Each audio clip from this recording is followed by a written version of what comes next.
तो कर्नाटक के मंगलुरु में हादसा पेश आया है। आपको बता दें कि कर्नाटक के मंगलुरु में लैंडस्लाइड हादसे में 3 लोगों की मौत हो गई है। हादसे के बाद मकामी लोगों में दहशत देखी जा रही है।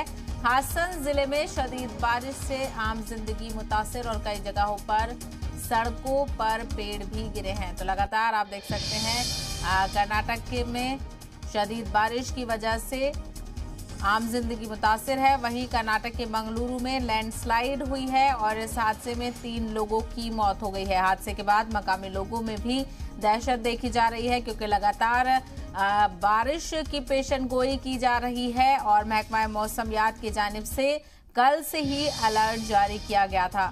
तो हादसे के बाद मकामी लोग काफी दहशत में हैं और हासन जिले में ये शदीद बारिश की वजह से आम जिंदगी मुतासिर हुई है।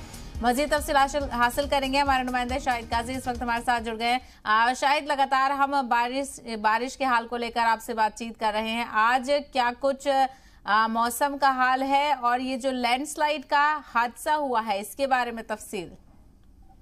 देखिए शहबाज, लगातार जो है कल से बारिश का जो सिलसिला है वो लगातार चल रहा है। खास करके जो कोस्टल इलाका है, जो साहिली इलाका है, वहाँ पे बहुत ज्यादा बारिश होने की वजह से लैंड स्लाइडिंग का जो इश्यू है वो बहुत ज्यादा बढ़ गया है। लगातार लैंड स्लाइडिंग हो रही है, जिसकी वजह से रास्ते हैं वो ब्लॉकेज हो जा रहे हैं। उसके बाद ट्रैफिक जाम हो रहा है और जगह जगह पे और कई ऐसी जगह पे लैंड स्लाइडिंग की वजह से मौत भी हुई है। तकरीबन 3 लोगों की मौत का रिकॉर्ड किया गया है और ये लैंड स्लाइडिंग का जो सिलसिला है वो लगातार चल रहा है। सबसे बड़ा मसला ये है कि बारिश का जो सिलसिला है वो तकरीबन 3 से 5 दिन तक चलने वाला है।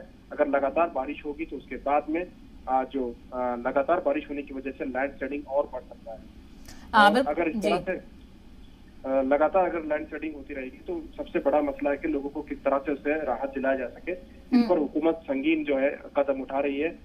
सर्वे किया गया है कि कहाँ पे लैंड स्लाइडिंग हुई है और किस तरह से रोड्स को डाइवर्ट करना है और जो लोग जख्मी हुए हैं उन लोगों को किस तरह से अस्पताल पहुंचाया जाना चाहिए। लगातार इसमें तकरीबन 5 से 6 लोगों को जो है फिलहाल अस्पताल पहुंचाया गया है और तकरीबन 3 लोगों की मौत बताई जा रही है। जी बिल्कुल। और वहीं कई जगह पर हम देख रहे हैं कि बारिश की वजह से पेड़ भी सड़कों पर गिरे हैं और सड़कों को भी काफी नुकसान पहुंचा है। तो इन सारे कामों को लेकर इंतजामिया किस तरीके से अलर्ट नजर आ रही है?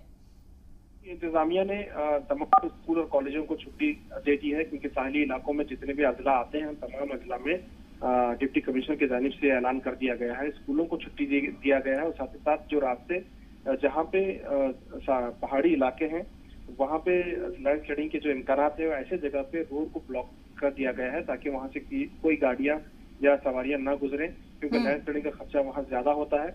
और दूसरी जानिब तुरंत राहत दिलाने के लिए जो दस्ते होते हैं उन्हें जो है बुलाया गया है और साहिली इलाकों में उन्हें तैनात कराया गया है ताकि अगर कुछ ऐसा नाखुशगवार वाकया बड़ा होता है तो उसे जल्द से जल्द जो है राहत पहुंचाया जा सके। तो हुकूमत संगीन इसमें कदम उठा रही है और लगातार इस पर नजर बनाएंगे।